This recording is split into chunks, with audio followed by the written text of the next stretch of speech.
Let us not dawdle, for there are grudges to settle, and new entries in the Damnus Cron to write! Howdy, howdy, Sir Devil here, and welcome to my first community cast, we'll call it, to borrow from Janet on Occasion, featuring the Dwarfs versus the Tomb Kings, Zale versus the True von Karstein. And this is a replay. I can't remember which Discord I found it on, to be honest. I just wanted to cast it because it's got some fun builds and fun ideas. And it was sent in by the Tomb Kings player, True von Karstein, and in this build he has 4 Screaming Skull Catapults. So 1, 2, 3, 4 versus the Dowie. He has a really strong front line of 5 just Tomb Guards. And to help those Tomb Guards actually do better, he has a Lich Priest of Light. Let's see, get that. And the Lich Priest has a Curse of Kassar, minus 60 armor. He also has the Barona's Time Warp, plus 26 melee attack. Net of Amentok to hold something in place. The Light of Battle to make something unbreakable. Yes, why would you make something undead unbreakable? Well, it'll make them so they don't crumble. Shim's Burning Gaze and Fa's Protection. And he also has his Tomb King on a chariot. And that Tomb King has the Tomb Strike, plus 26 melee attack, plus 25% weapon damage, and can cause terror. He has Reanimate, plus 16 leadership. He has Scorpion's Armor, 22% damage resistance for himself, which is constant if it's disabled when after his hit points are below 50%. He does have My Will Be Done, plus 5 melee attack, plus 5 melee defense, and a 30 meter radius, which is very good. The Curse, so if he gets below 50 hit points, he can damage things within 40 meters, etc. And he does have 3 Carrion. And Carrion are actually, Carrion are better than you might think. They are statted up. So look at their stats. So let's get the Carrion. Geez, these things are so hard to get. Okay, I mean, they have 26 melee attack, 46 melee defense. They have 40 weapon strength. They only have 18 models, but they're fast and they can get around. And the last but not least, he has a Tomb Scorpion, which is the anti-infantry beast. And what does he have for anti-infantry? Plus 15 bonus versus infantry, so he's going to have 50 melee attack versus infantry. You can see he's vanguarded deployed right on top of some miners with blasting charges, and the dwarf player has 2 miners with blasting charges here. And for his main army, has a very strong front line of 2 Longbeards on the edges and 1 Ironbreaker right down the pipe. In the back line, he's got a mix of the Grumbling Guard, and they have the Vigor Aura. He has Dwarf Warriors. He has the Warriors of Dragon, the Dragonback Slayers, who can slow things and make them weak to fire, but right beside the Warriors of Dragonfire Pass, who do fire damage and are anti-infantry. For his leadership, he does have a Runesmith with just the Rune of Wrath and Rune, and he has Ungrim Iron Fist with his full kit. And I mean, I think he has everything you can get with Ungrim Iron Fist. He has the Axe of Dargo, plus 40% armor piercing damage, plus 32 bonus versus large. Likely needs it because he already has like 35 bonus versus large, so plus 70 bonus versus large. That's all right. He has the Red Ruin, 60% weapon damage, 60% armor piercing, minus 27 melee defense for 35 seconds. He has Deadly Onslaught, which is actually extremely good on Ungrim, if I'm honest, because he has 50 charge bonus, and this is plus 36 charge bonus, plus 20% armor piercing damage, plus 20% weapon damage. So very, very good on Ungrim. And he has Foe Seeker for that extra speed, which can get up to 40 speed. And he does have Death Blow, 15% armor piercing and weapon damage if his hit points are below 80%. So, and he also has, for his range department, Iron Drakes for the flamethrowers, and they do cause this burnt for the leadership. He does have an organ gun, which we know organ guns can mow through things, and he has a flame cannon, which, aside from doing a ton of damage, has this debuff of burnt minus 8 leadership. So we'll get things going, and I really wanted to show these Screaming Skull Catapults, because it's actually pretty fun to watch them go to work.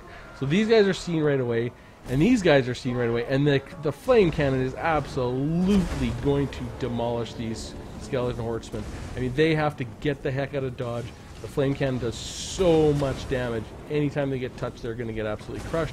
We've got the organ gun going off on this Tomb Scorpion here, and we do have these miners with blasting charges that became unhidden, and the Screaming Skull Catapults are going for them.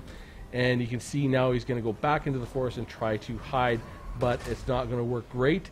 Got the Skeleton Horseman trying to get out here, get out to this side, sort of flank and get to the other side. and he's bringing in his Carrion. You can see the Carrion are getting hit by this flame cannon and just getting absolutely demolished. We've got Carrion way over here that are going to come in, Carrion way over here that are going to come in. And he's sort of bringing up his front line and just going to make a battle line up here. We've got Longbeards up here ready to take some shots, and we still have the bulk of the Iron Breakers up here. You can see he's turning his flame cannon to try and take aim, but these miners are doing fantastically against this Tomb Scorpion, which is actually impressive. It's got to be because the Tomb Scorpion is in the forest. Now the miners, you can see they get terror routed, but I mean, to stay that long against the Tomb Scorpion is not too bad. And you can see these cannons are just going off in the Dowie. Now Dowie have some innate resistance to magic, 25%. So these Screaming Skull Catapults are not that great to begin with, yet.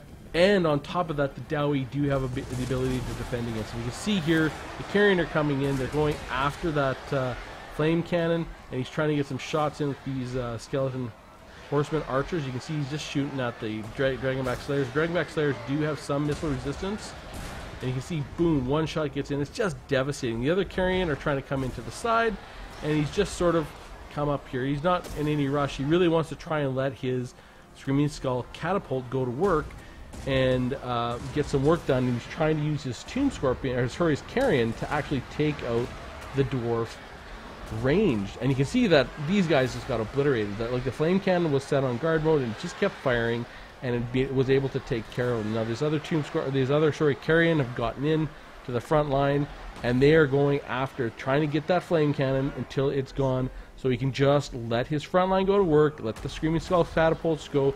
He's got two of them aimed at this organ gun. He really wants to knock it off, and he has got rid of this flame cannon, so now he can actually take his cannons and get the heck out of Dodge. And you just look at the volleys coming in. Oh man, these Iron Drakes are so awesome. You can see they just one volley take these guys right out. So these guys, the flame cannon are going to go, but they are going to rally, so they're going to be able to come back at a later date. Or later time in the battle. These organ guns, now they are getting fully bombarded, and just to see the kind of beating that Dowie can take against these Screaming Skull Catapults, they're really not very good. You can see a lot of and these beautiful blasting charges going off against the Tomb Guard. We've got over here what are these Barona's Time Warp to give them plus 26 melee attack, so they're up to 58 melee attack, which is really good against the Warriors of Dragonfire Pass. And the Longbeards are going to do really, really good to be able to push through sort of that area. The Screaming Skull Catapults are coming in, and now the Tomb Scorpion has come in to really try and get after the organ gun. The Screaming Skull Catapults are now sort of come back, and the Carrion have come back to try and deal with this Dowie blob right here. But really, they just don't do a whole lot of damage against the Dowie, and they're really not that great of a artillery to begin with. But it's interesting to see four of them to go to work. Like, the Tomb King's player committed to the concept, like fully committed, and I actually really, really like that. You can see here, Barona's Time Warp still going. How long does that freaking thing last? That's absolutely crazy. They wrecked these Warriors of Dragonfire Pass, and now they're going through with the Tomb King. We've got our Runesmith over here, and we've got some Tomb Guards. They have Faucet Protection, but they are going to be getting pelted by the Iron Drakes. Right here, Ungrim Iron Fist is going to try and get after this Tomb Scorpion. We do have the organ gun here trying to... It has gotten off the cannon, and so obviously Ungrim's not going to be able to do anything, so he decided just to go back, and he's sending his Dragonback Slayers, which will be a better choice, because if they catch this Tomb Scorpion, they can actually kill him. Now, the Dragonback Slayers are really getting focused, but you see Ungrim Iron Fist comes in, kills the birds, and now I've got a really, really nice firing angle right into the side of these Tomb Guards. Unfortunately, this Lich Priest is going to come in and try and get some work done on the Iron Drakes. Now, the Lich Priest doesn't have armor piercing, so he's not going to kill them very fast, but he does have to worry about Ungrim Iron Fist. Ungrim Iron Fist will absolutely demolish this Lich Priest. And you can see, here comes Ungrim Iron Fist coming in, and you can see just gets him out of the way. Away he goes. He doesn't have to stick around. This is what I find one of the most frustrating things. Obviously, he missed the net of Amatok here. He was going for Ungrim and just misclicked. But you can see this is the most frustrating part about playing Ungrim. It's hard to catch anything. Over here, the Dragonback Slayers have caught this Tomb Scorpion, and this Tomb Scorpion is now down to 33 speed. The Dragonback Slayers have 40 speed. He can no longer get away unless he sort of has a weird animation and then starts to run. And these Dragonback Slayers will now just go to work on the Tomb Scorpion. Like, once they can catch a Tomb Scorpion, they are going to finish it off. Like, you don't have armor piercing, this thing has, what, 95 armor? But they're just going to go to work until it is completely done. You can see here, Tomb Scorpion is on its last legs. Literally going to make one more roll, try and knock a few more Dowie over, but the Dragonback Slayers have got this thing's number, and they're going to kill it. So now we've got the Organ Gun is back online. You can see here Ungram is still trying to chase that Lich Priest. The Lich Priest will just kind of go whichever way he wants. There's nothing Ungram can do, but Ungram might as well chase him.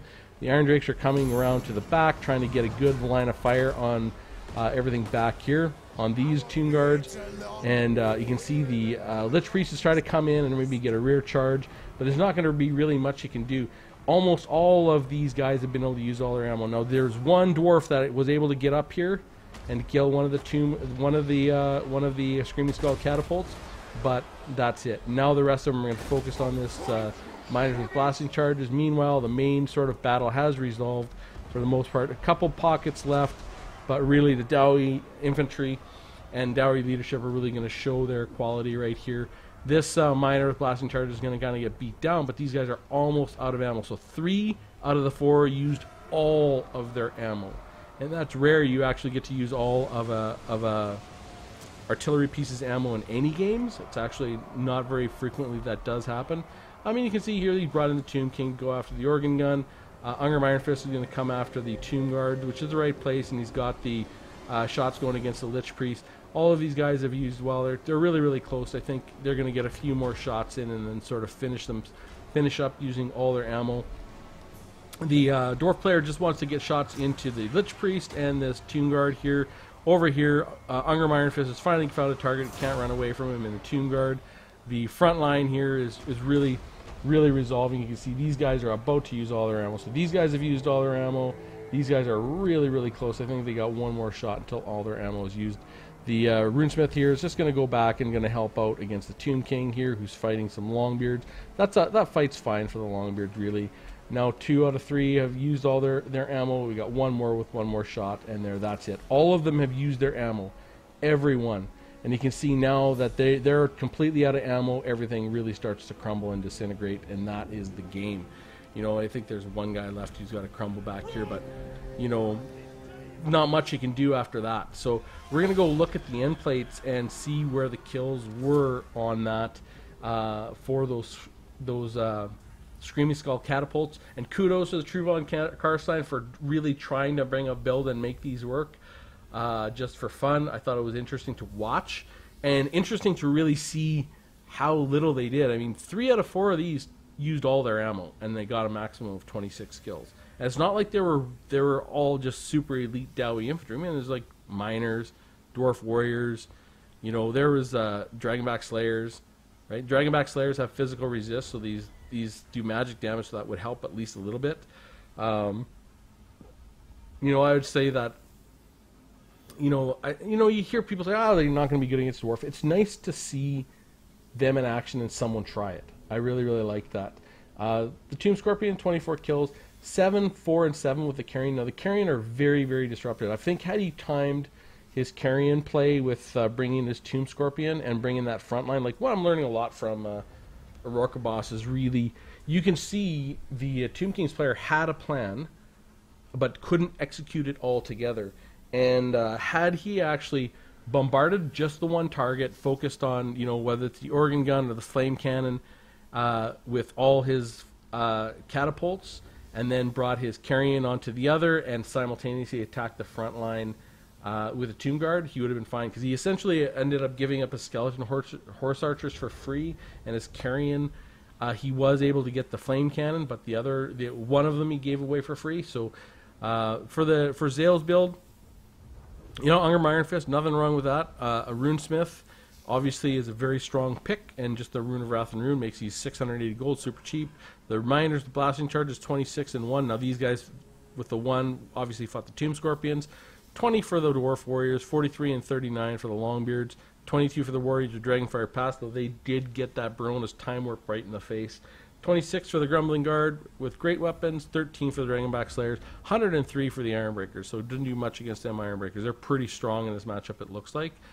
69 for the Iron Drakes. Loved watching them go to work. None for the Organ Guns. So the Organ Guns must have been really focused on the Tomb Scorpion the whole time, so they never did get a kill. And the Flame Cannon 31, though it was focused down. Anyways, I just wanted to bring this game to you because I thought it was interesting. Thanks to the True Von Karstein for posting it, and Zale, for bringing a Dowie build that I love. And I love watching the Dowie play, no matter who it is and how the game goes. And I like seeing interesting ideas in games, even if they don't work out. So I would love to hear from you down in the comments. I hope you found that interesting, and I'll see you soon.